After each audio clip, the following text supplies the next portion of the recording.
राजधानी की खबरों की ओर, जहां राजधानी के आशियाना सेक्टर जे स्थित मधुबन पार्क में संगनी महिला क्लब, हरितिमा ग्रुप और हमजोली ग्रुप ने मिलकर सजाया श्रीमद् भगवद गीता का भव्य द्वार, जहां पर आपको हम बता दें कि 7 दिन तक के यह पाठ कथा का चलेगा। जहां पर हंगामा टाइम्स न्यूज़ की चीफ सब एडिटर एकता गुप्ता ने संगनी महिला क्लब के अध्यक्ष का स्मिता श्रीवास्तव और हमजोली ग्रुप के अध्यक्ष का कीर्ति शर्मा से बातचीत की और वहां जाना किस तरह से इस कार्यक्रम का पूरा आयोजन है और सुंदर भक्तिमय माहौल किस तरीके से रहा आज का, आपको दिखाते हैं हंगामा टाइम्स न्यूज़ की विशेष रिपोर्ट में।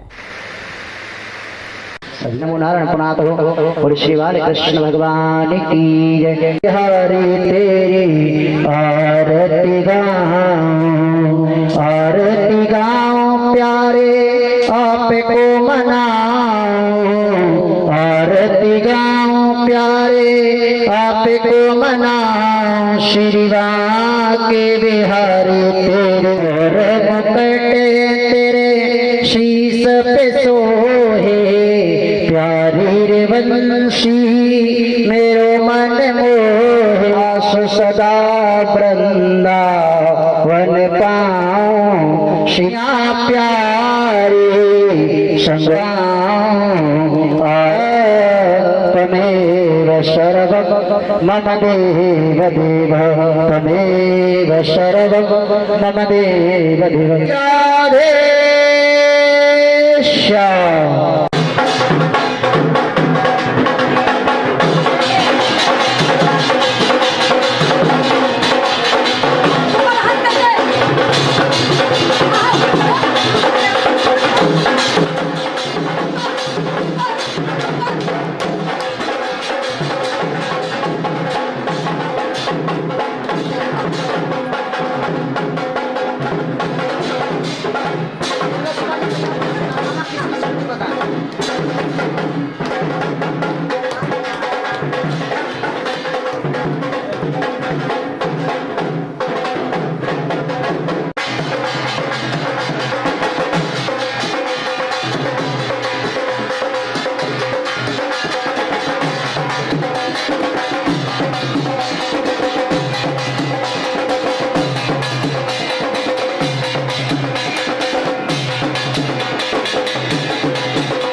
अरे वो आंटी का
आगे से धीरे धीरे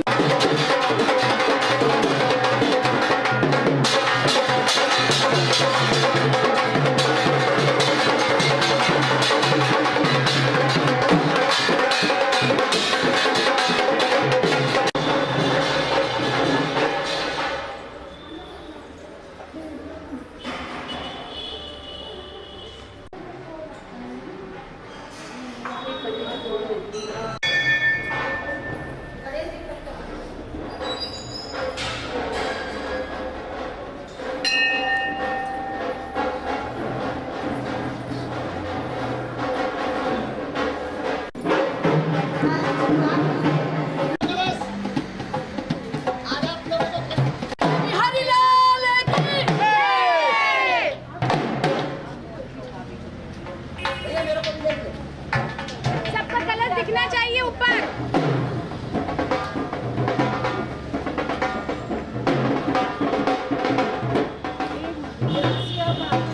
आंटी थोड़ा सा घूमिए साइड साइड, बस थोड़ा थोड़ा गैप दो आंटी को, अंदर अंदर बस। जो नहीं दिख रहा वो इधर आता है।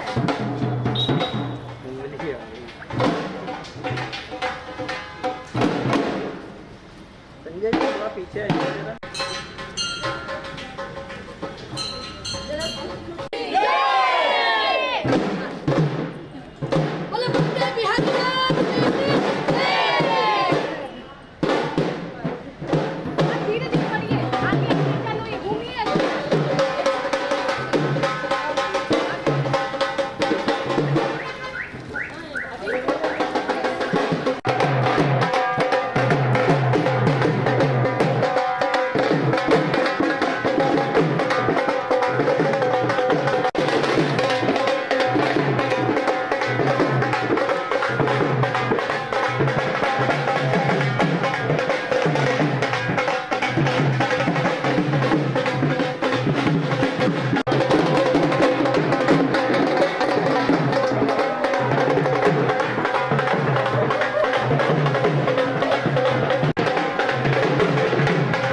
आज लाइट नहीं है लग रहा है।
Thank you.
नमस्कार, मैं एकता और आप देख रहे हैं हंगामा टाइम्स न्यूज़।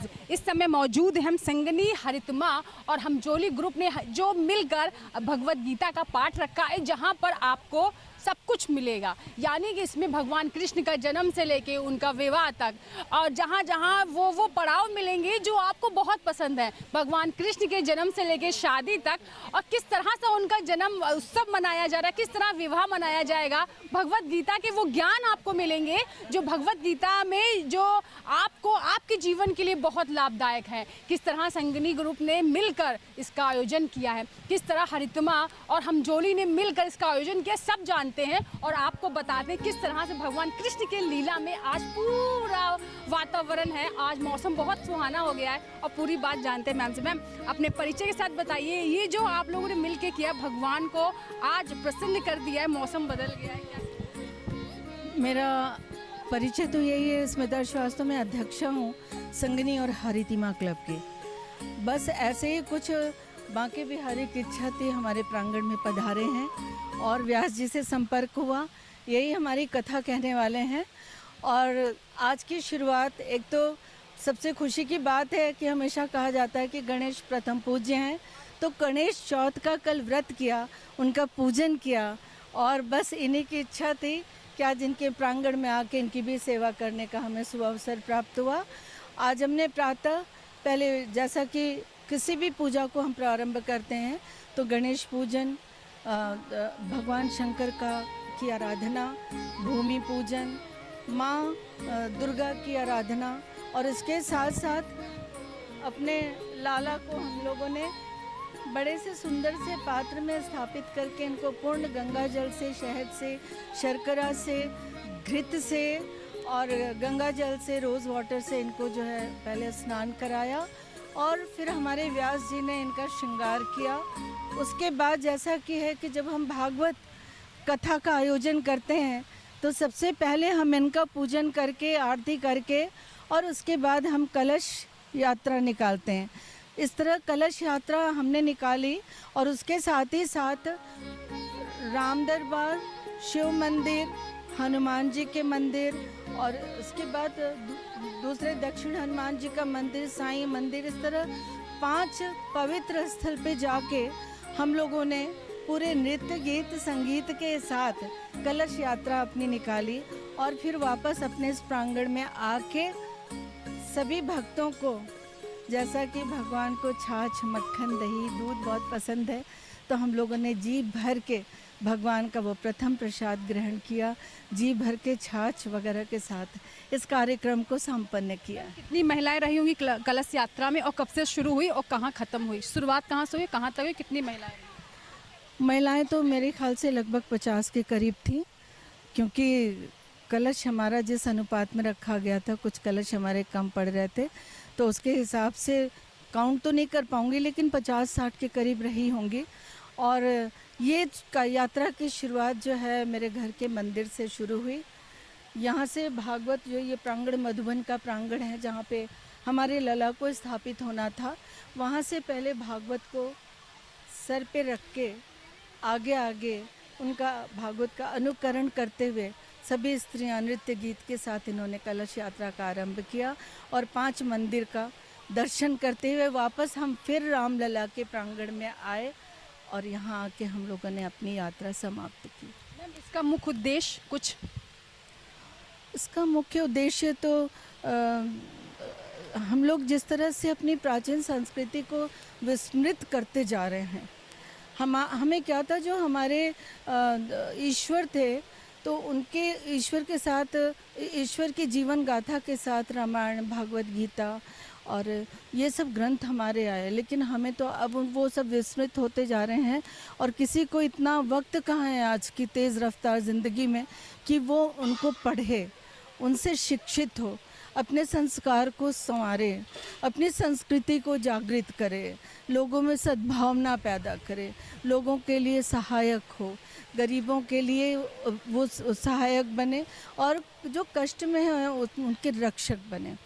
तो जब यह हम कथा पढ़ते हैं और भगवान का चरित्र हमारे सामने आता है तो हम जन्म से लेके और जीवन की लंबी यात्रा तक के एक्सपीरियंस हम जो है पाते हैं उनसे, और उस वक्त मन इतना सच्चा रहता है कि बहुत भाव विवल होके हम उसको सुनते हैं और उस समय तो हम प्रण ही कर लेते हैं, भले हम बाद में विस्मृत हो जाएं, और हम प्रण कर ही लेते हैं कि हम अनुकरण करेंगे और अपने जीवन को हम ऐसी ही जीवन शैली के साथ आगे ले जाएंगे। ये शुरुआत इसकी आज हो चुकी है 4 तारीख को। आज भगवान का स्नान पूजन था, कल भी भगवान का स्नान पूजन और भगवत कथा और आरती और समापन उस तरह से होने के साथ साथ नेक्स्ट हम आते हैं तो उस दिन शिव पार्वती जी का विवाह है 6 तारीख को, और इत्तेफाक से इस बार दूसरी बार कन्यादान का सुअवसर मिल रहा है। उस दिन मैं गौरा जी से सुहाग लूँगी भी और सभी को सुहाग भी वितरित करूँगी। उसके बाद हमारा गोवर्धन पूजा है, घर घर में गुलगुले बनेंगे और उन गुलगुलों का प्रसाद यहाँ पे चढ़ेगा और सभी को मिलेगा। और उसके बाद 8 तारीख को गोवर्धन पूजा है, 7 को नंदलाला जन्म लेंगे। विचार है कि ये जन्म लेंगे, सोहर वगैरह गाने के साथ साथ उस दिन मैं सुठौरा बांटूंगी वो मेन होता है, सबकी गोद भरूंगी उस दिन सुठौरे से। और उसके बाद हम उनके जन्म के लिए भजन कीर्तन और जो एक विशेष गीत होता है जिसको सोहर कहते हैं वो उस दिन हम गाएंगे ज़रूर, और धूमधाम से लाला का जन्मदिन मनाएंगे।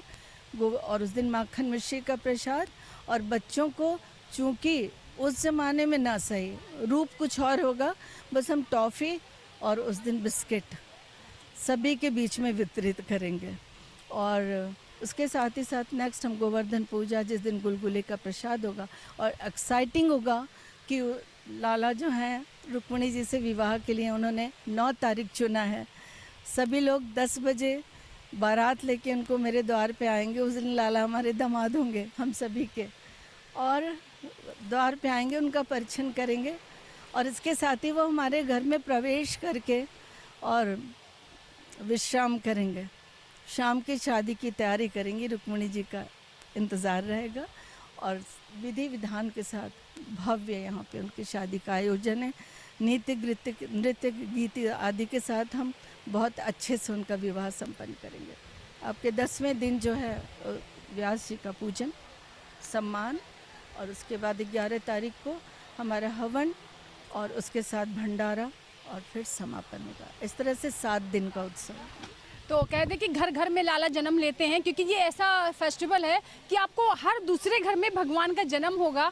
और ये जो जन्माष्टमी कहूँ तो मुझे लगता है सबसे बड़ा त्यौहार है। पूरा भारत सजा होता है इस तैयारी में कि 12 बजेगा और भगवान जन्म लेंगे। तो हम जोली ग्रुप के अध्यक्षा भी हैं, जानते हैं मैम किस तरह से कार्यक्रम का उद्देश्य है और क्या क्या तैयारियाँ हुई हैं, किस तरह आप लोग तैयारियाँ क्या कैसे मिल के सोचा कि सर मिल के कुछ करना है। मैंने तो कुछ नहीं सोचा, जो भी सोचा मेरी योग माया ने सोचा। और योग माया मेरी एक, अभी आपको पूरा इंट्रोडक्शन ने तो भाभी ने दे ही दिया, संगनी की अध्यक्ष स्मिता श्रीवास्तव, लेकिन इनका मैंने एक नाम योग माया भी दिया है क्योंकि हम लोगों को कुछ भी नहीं आता था।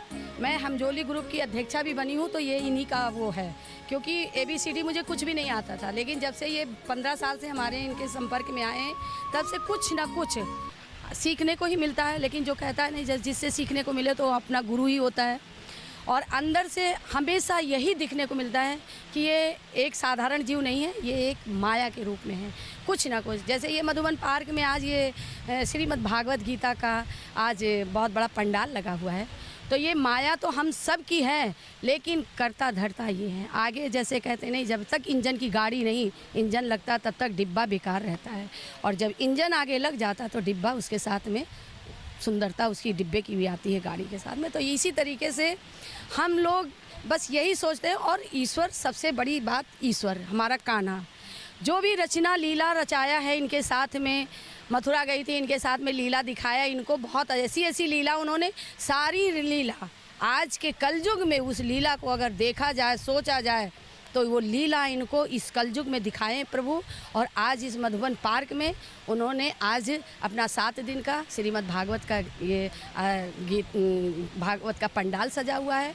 और दूसरी बात ये है कि इस मधुबन पार्क को हम लोग कभी ना जानते, हम ही नहीं, sector J sector I H कोई भी ना जानता, लेकिन ये देन इन्हीं माता जी की है, ये हमारी भाभी जी है, इन्हीं की देन है। और इस मधुबन पार्क में सुरभि मेला भी लगा, डांडिया भी हुई, जागरण भी हुआ, और कुछ ना कुछ 15 अगस्त 26 जनवरी यानी कुछ ना कुछ फेस्टिवल होता रहता है। और कोई भी ऐसा कार्यक्रम होता है कि जो ना होता हो।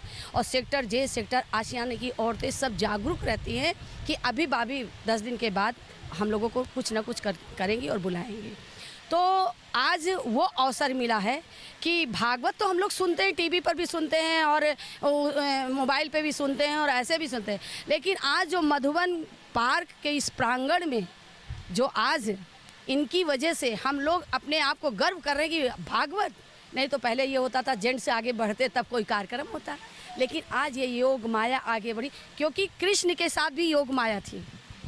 योग माया के बिना कृष्ण भी नहीं चले हैं, तो ये योग माया के बिगैर हम लोग भी नहीं चलते। तो इनको दिल से एकदम एक एक रोम रोम से मेरा यही है कि इनकी रचना जो जो आती है, इन्होंने कभी किसी के साथ गलत नहीं किया। जैसे परमात्मा किसी के साथ गलत नहीं करता, वही रूप इनका है। सभी को खुश रखती हैं, सभी को प्रसन्न रखती हैं, चाहे हम हुए, चाहे हंगामा चैनल वाला हुआ, चाहे जो भी प्रेस वाले हुए, दैनिक जागरण हुए, चाहे अमर उजाला हुआ, कुछ भी, ये सबको खुश रखना चाहती हैं, जितने प्रेस वाले हों, मीडिया वाले। और सबसे ज़्यादा तो प्यार ये एकता को भी बहुत करती हैं। और हम सबसे ज़्यादा धन्यवाद, दिल से धन्यवाद देते हैं हंगामा चैनल वालों को कि जब से हम लोगों ने ये कार्यक्रम शुरू किया, हमजोली ग्रुप संगनी का कोई भी कार्यक्रम, तीज है और डांडिया, ये तो इन लोगों ने हमको हमेशा हम लोगों को हाईलाइट किया है, हम लोगों को टाइम दिया है, समय दिया है।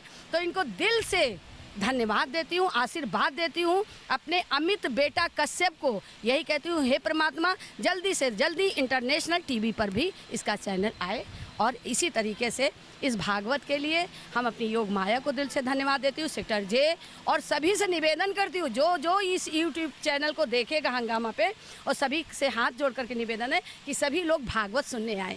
11 तारीख तक भागवत रहेगी और 11 तारीख तक भागवत सुनने आए, प्रसाद लें और योग माया की जय बोलते रहे। इसी के साथ में विश्राम करती हूँ। मैं आपको बता दूं, जैसे कहा मधुबन पार्क के बारे में, तो आप, मैं कहूँ कैमरा में खूबसूरती दिखाएं, इसकी पूरी करता धरता, मैं कहूँगी अगर पत्ते भी अगर आशीर्वाद देते हैं या कहते हैं कि आप किसी वृक्ष की या किसी की आप सेवा करते हो तो वहाँ से जो आशीर्वाद निकलता है, कहीं ना कहीं स्मिता जी को लगा है कि चाहे यहाँ का एक घास पत्ती पेड़ फूल पौधा कुछ भी हो, एक कुर्सी मेज कुछ भी हो, आज खूबसूरती जो आप देख रही हो, तो कहीं ना कहीं ये महिला वही है जिन्होंने इस पूरी पार्क को एकदम इतना मधुबनी बना दिया। कहते मधुबन में जहाँ आता ना कि बस एकदम आप जहाँ से जाओगे मन करेगा बैठ के थोड़ी देर आप समय निकाल लो। आज मैं आपको, जैसे मैम ने कहा है, कीर्ति जी ने, कि अगर ये कृष्ण भगवान ने यहाँ चाहे जगराता हो, माता का हो, भगवान शिव की पूजा हो, ऐसा कोई फेस्टिवल नहीं है जहाँ से यहाँ से होके निकला ना हो, करता धरता ये। लेकिन यहाँ के आज जो पूजा की जिम्मेदारी और भार संभाला है वो पंडित जी ने। हम बुलाएंगे इनको आगे कैमरे में, और किस तरह से दर्शकों को आशीर्वाद दे रहे हैं, क्या क्या खास रहेगा, क्या कहना चाहिए? राधे राधे सभी को। खास ये रहेगा कि मेरा सिर्फ एक ही उद्देश्य है कि मैं अपने सनातन के लिए खड़ा रहूं, और मुझे बड़ा साथ मिला माता जी का, जिससे कि मैं इस सुंदर भगवान कृष्ण की छवि को ला करके यहाँ उपस्थित किया। वृंदावन धाम से मैं आया हूँ, और वृंदावन धाम में मिथिला कुंज आश्रम मेरा गुरुस्थान है, वहीं से मैं यहाँ तक उपस्थित हुआ। माता जी का साथ मिला, कथा का आयोजन हुआ, और मैं जन जन तक आपके चैनल के माध्यम से पहुँचाना चाहूँगा कि प्रत्येक सनातनी को सनातनी बन करके अपने इस कार्य को बनावे, अपनी संस्कृति को आगे बढ़ावे। यही हमारा उद्देश्य है। मेरा उद्देश्य सिर्फ यही है कि मैं जन जन तक कथा करूँगा, और जन जन तक मैं उद्देश्य अपना यही धर्म का मार्ग को पहुँचाऊँगा। तो आप सबको अगर आना है तो हम कहेंगे मैम से पता बताइए, जो भी भागवत सुनना चाहते हैं, आना चाहते हैं, तो आमंत्रित तो कर दिया है, एड्रेस भी हम दे दे रहे हैं, जो आना चाहते हैं मैम जो देखेंगे। एड्रेस इसका बहुत सीधा साधा है कि आप साईं मंदिर देख रहे हैं, बस वहाँ से आप उसके मुख्य द्वार से आप लेफ़्ट मुड़िए, एक पार्क आएगा, वो पार्क है सहयोग पार्क, और उसके जस्ट बाद वाला पार्क है मधुबन। वहीं पे इस कथा का आयोजन हो रहा है, सेक्टर जे, खजाना चौराहा, आशियाना। तो संगनी, हरितमा और हम जोली सभी आपको इनवाइट कर रहे हैं, आमंत्रित कर रहे हैं यहाँ आने के लिए। तो भगवान कृष्ण की खूबसूरत सी प्रतिमा रखी हुई है, और इस बार भगवान कृष्ण का आशीर्वाद रहा तो जन्माष्टमी हर साल से बेहतर और खूबसूरत बनी रहेगी। बने रहिए हंगामा टाइम्स से। ये पूरी भागवत की कवरेज हम आपको पल पल देंगे। जो लोग नहीं आ सकते हैं वो बैठ के देख सकते हैं कि किस तरह से रुक्मणी का विवाह होगा, किस तरह भगवान का जन्म होगा। और मुझे लगता है विवाह ज़्यादा जन्म का हम लोगों को इंतजार रहता है कि बस भगवान पैदा हो जाए और हम लोग दर्शन कर सके। बने रहिए हंगामा टाइम्स।